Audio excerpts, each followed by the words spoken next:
Hello, and thank you for joining me to another Notre Dame recruiting wrap-up video. We've pretty much moved on from 2021, as there's only one remaining high school prospect that is yet to sign, and that is Logan Diggs.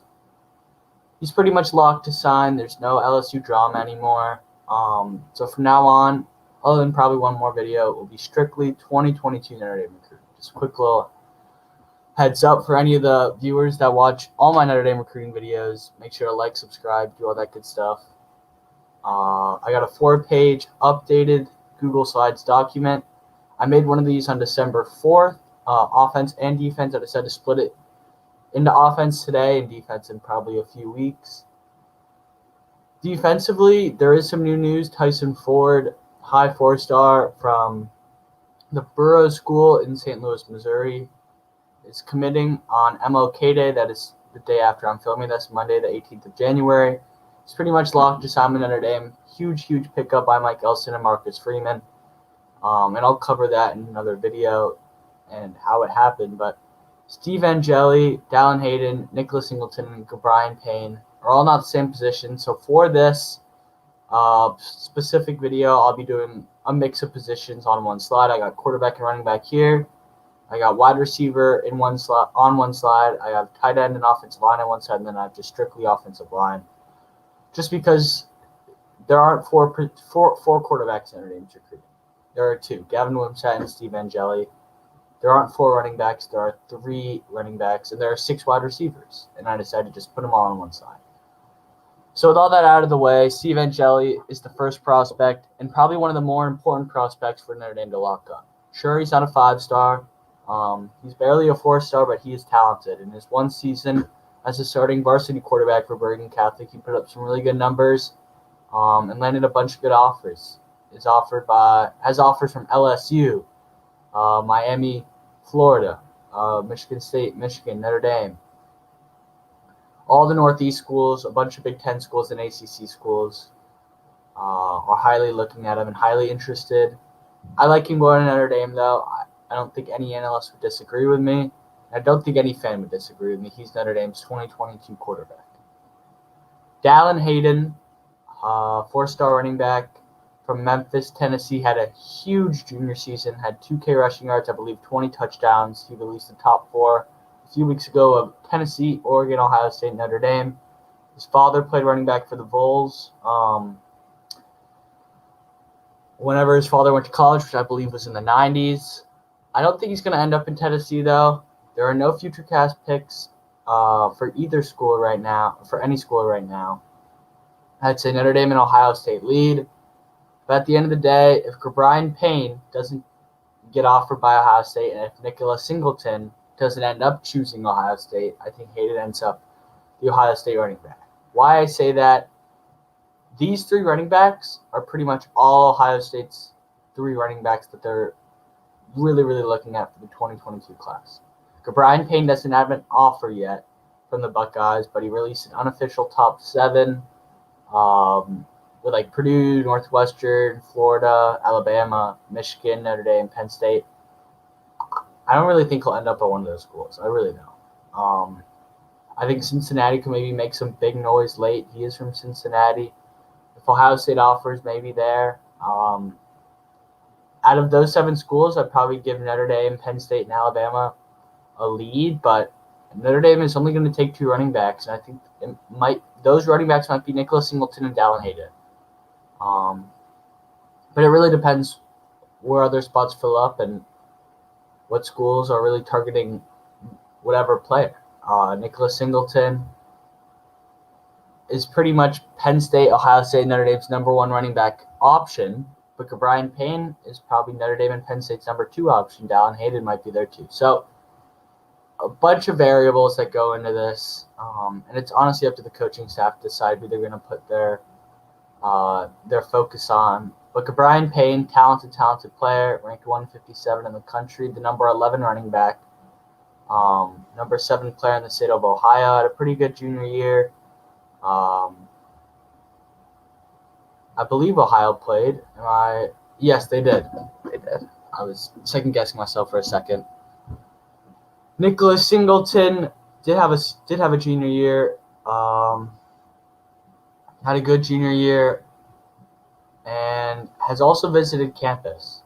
Dallin Hayden and Brian Payne, to my knowledge, have not visited campus yet. Nicholas Singleton visited campus twice. Got some photos with Coach Kelly. I like Nicholas Singleton ending up in South Bend more than any running back that Notre Dame has offered. I don't know. Smart kid from Pennsylvania.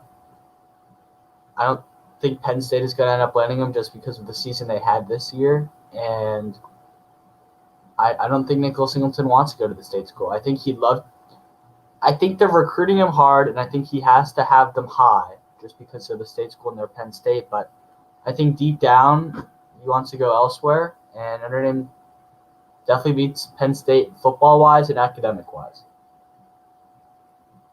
I could be completely off the ball. That's just me being skeptical, but take it for what it's worth. Let's go to the next slide. And this is just strictly wide receivers. We have Reggie Florima, 6'2", 200-pound wide receiver from Naperville Central High School in Naperville, Illinois. Is not currently offered by Notre Dame. He's the only prospect I put on here that has not been offered by Notre Dame. His dad did play wide receiver for Notre Dame in the 90s, and I like him ending up if he gets the Notre Dame offer in South Bend.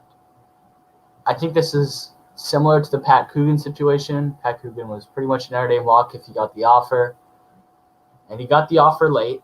But Reggie Florima is not looking like he's going to have an opportunity to play his junior year unless he transfers elsewhere. I mean, the state of Illinois is really not too hot on having a football season, and without junior tape, I don't know if Florima is going to end up getting that offer. So if Florima decides to move elsewhere to play a junior season and aka play his senior season 100% with 100% certainty, as Illinois might not even have football season in the fall if COVID is still a big deal. So a lot of intangibles going into this, but I like Florima if he gets the Notre Dame offer to end up at Notre Dame. If he doesn't, it's anyone's game. Iowa, maybe Northwestern, Illinois, Minnesota. It can pretty much go anywhere. But I expect him to get the offer at some point. Teteroa McMillan, 5-star on 247, I believe, high 4-star on Rivals. The Fan FutureCast picks are in for Notre Dame, but I don't see him leaving the West Coast. I think it's probably going to be Oregon, Washington, USC, UCLA as his top schools. Texas, Notre Dame, I don't know. Alabama maybe will be up there as well. Just picked up a Florida offer in the past few weeks, but I don't see him going out of California. Notre Dame will probably end up in his top list, but I don't know. Hasn't been to campus yet. Has not played a junior season yet as California moved theirs to the spring, but it's looking like their spring season will happen. Why can't Illinois play their spring season? But yeah, Teteroa McMillan, like him going to USC, but I think Notre Dame will come up just a little bit short on that recruitment. Tyler Morris. This is an interesting one. The consensus from analysts and publishers are he's going to end up in Ann Arbor. But he's been to campus twice already. He said he'd like to go back for sure. I think Notre Dame's probably second right now. But if Notre Dame turns up the heat and really puts their focus on Tyler Morris, they can land Tyler Morris. If they sell him on, you're going to be our number one wide receiver, you're going to play the slot for at least 2-3 years. I don't know. I think Tyler Morris might end up in South Bend. I do have my pick in for him to land in South Bend. But we'll see. He's a long way ahead as he hasn't even played his junior season yet, and it's not looking like he will. Kaleb Brown, another very high-rated Illinois wide receiver, just beats out Tyler Morris as the 67th player. I like him ending up at Michigan or Ohio State. I think Notre Dame's third in this recruitment. He is announcing officially at the All-American Bowl, which is in 2022, January 8th. So January 8th, 2022, I believe. He said he will commit at the bowl game, though, which will, I'm assuming, happen in 2022, as it, of course, did not happen in 2021 due to COVID-19. So long way to go. Hasn't played his junior year. It's not looking like he will. He's definitely showed out at some Pylon and Chicago Boom tournaments. The Pylon 7-on-7 championship just happened in Dallas, Texas. He had a great performance. Tyler Morris had a great performance. Carnell Tate, 2023, Notre Dame target, had a great performance. So yeah, that's it for the Illinois kids. Now let's go to Utah, and then we'll finish off with the wide receivers from Richmond, Virginia. Darius Clemens, Pleasant Grove, Utah native, goes to Pleasant Grove High School. 6'3", 200 pounds. I bet he put on some weight. These rivals' numbers are a little bit outdated. 29 offers, bunch of Big 12 and Pac-12 schools, but Notre Dame offered, and Notre Dame's probably in the top right, in the lead right now. Excuse me. I like Notre Dame to end up with Darius Clemens. I don't think he really wants to stay out west. Seems like a very high academic kid. Definitely values the traditions Notre Dame has yet to come to campus. That's a big key. I really hope the dead period is closed or is then opened April 16th, as the NCAA has it scheduled to be open then. We'll see what happens. It honestly depends on COVID numbers around the country. The NCAA does not want any liability charges and cases against them, but we'll see. Darius Clemens might end up taking his own self-guided tour over the summer if the dead period is extended to the fall. But yeah, that's my little spiel on Darius Clemens. Let's finish off on Andre Green Jr., who has 51 offers, guys. 51 offers. That is more than any prospect I will talk about today. He's a 5'8" on Rivals, ranked 231 in the country. Why the fan future casts are for Purdue, I have no clue. Maybe his family played there, I have no clue, but that was pretty random to me. I like him ending up at Notre Dame too. Appalachian State is actually making some noise here. I believe UNC as well. A bunch of those SEC, ACC, Big Ten schools are going to be in it for Andre Green. But I think he ends up at Notre Dame. Notre Dame is not going to take 5 wide receivers, ladies and gentlemen. I'm just going to get that out there. But I think Notre Dame might take 4 if they don't pick up a grad transfer this year. And maybe one of those wide receivers just leaves the team or decides to transfer mid-season. They might take 4. I mean, 4 is not out of the ordinary. It's usually 2 or 3. But you get a guy like Florima, who you probably know will commit. Get a guy like Morris, who you'll have to put some work in, but he's a take anywhere in the country. Clemens and Green, I think you can get with not a huge amount of work. That's a very good wide receiver class. All these guys are ranked in the top 235 in the country on Rivals, and all 4 of them can contribute from day one. That would be a huge class for Del Alexander, the wide receivers coach, and it would definitely lead to some big things, and definitely gives Tyler Buckner or Drew Pine, whoever's the starter after this year, some big time targets to throw to. Next slide. I'm going to speed this up. We're 13 minutes in. Elijah Brown, 6'5" tight end from Huber Heights, Ohio, Wayne High School. Mike Mickens and Marcus Freeman, the defensive coordinator and the cornerbacks coach, both attended Wayne High School, in Huber Heights, Ohio. Mickens, of course, played at Cincinnati, and Marcus Freeman, of course, played at Ohio State. But pretty much anyone they offer from Wayne High School, if they talk to them and show interest, I think they're going to land. I don't know why there really isn't a future cast pick. Maybe Elijah Brown has said stuff that have made Notre Dame analysts and publishers and just publishers and analysts from around the country skeptical that he ends up there. But I don't know. I mean, I think Elijah Brown's going to end up at Notre Dame. I'm surprised there aren't any picks on any site. And that's just my take. Jack Nickel, Ty Chan, and Joey Tonona are, of course, committed to Notre Dame. And I don't like any of those 3 guys decommitting at any point. They all seem like loyal Notre Dame commits, even though signing day is a long ways away. Last slide. As I said, we will do defense another day. Grant Bingham, was seen, has been seen in a bunch of Notre Dame gear for anyone wondering. He's ranked 225 in the country, and he's Notre Dame's like sixth option. Like Notre Dame is absolutely loaded with options on the offensive line. They can get pretty much anyone from anywhere if they want, with the exception of maybe Zach Rice, Carson Innsman, Joe Bruner, who is not pictured, and Jacob Allen, who is not pictured. But guys, Notre Dame is going to come out with a stacked class regardless. They already have Tanona and Chan locked up. I expect Tanona to play guard, and I expect Chan to play tackle. So Bingham, most likely going to be a guard. Shrouth, most likely going to be a guard. Taylor, I like at guard. Emil Wagner, I like at tackle. Or Taylor, I like at tackle. Zach Rice, I like at tackle. Bingham might play tackle. I think he can play both. But there are options, guys. Jeff Quinn knows what he's doing. Bingham has a future cast pick in from Mike Singer to end up at Notre Dame. Billy Scrouth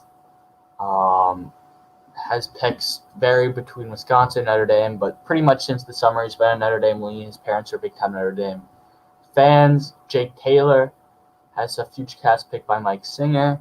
Has yet to come to South Bend. He said he'd like to come out as soon as possible. Has a top three of USC, Oklahoma, and Notre Dame. For his birthday, went out to Norman, took a visit to Oklahoma, liked it, but Notre Dame, I think, will win him. He's just such a Notre Dame type kid. Carson Innsman, I do have a Notre Dame pick in there. To be honest, he's probably going to end up at Wisconsin. He did take a visit to Notre Dame with his father last fall, and we'll see. He's a talented kid, the second highest ranked kid on this board, offensive line wise, and his recruitment's far from over. I'll also say that future cast pick is from June of 2019. Emil Wagner, offensive tackle from Wayne High School, just like Elijah Brown, and the school Marcus Freeman and Mike Mickens attended. Doesn't have a huge offer list yet, but I think if he has some dominant camps, he's gonna really pick up some big time offers, and Notre Dame can easily land him, in my opinion. I think anyone that is at Wayne High School that gets a Notre Dame offer, Notre Dame can easily land. I'm really confident with saying that. And then finally, Zach Rice, the lone 5-star that Notre Dame is really in contention for, maybe Caden Curry as well. But boy, oh boy, is Zach Rice talented. 6'1", Rivals rating, 15th overall player in the country, has a top tier of Ohio State, North Carolina, and Notre Dame, with probably Virginia at 4, and then if Clemson offers, he'd probably expand that list to 4, and Clemson would probably be right in there as well. But he does not have a Clemson offer quite yet. He's from Lynchburg, Virginia, 6'6", 305-pound offensive lineman. I mean, no one really knows where he's going to end up. If I had to guess, UNC's probably 1. Ohio State's 2, Notre Dame's 3. Yes, I remember I said a few weeks ago that Notre Dame was probably 1 by a slight bit. I take that back. But hey, this recruitment is wide open. If Clemson were to offer, they might land him the day of. I mean, Gunnar Givens, pretty much his best friend, is considered a Clemson lock, and he's been tweeting lunch on social media about how he could commit any day Zach Rice has, and tomorrow's in promise, and I don't know. This is an interesting recruitment for sure, and we'll see what happens in the end. But thank you guys for watching. I appreciate it. I'll be coming out with the defensive target board in a few days, maybe a few weeks. And yeah, subscribe, like for more content like this. Ben got the Michigan basketball day-to-day content coming out, and we'll probably have a podcast coming out soon, which I know some of you viewers like. All right, peace.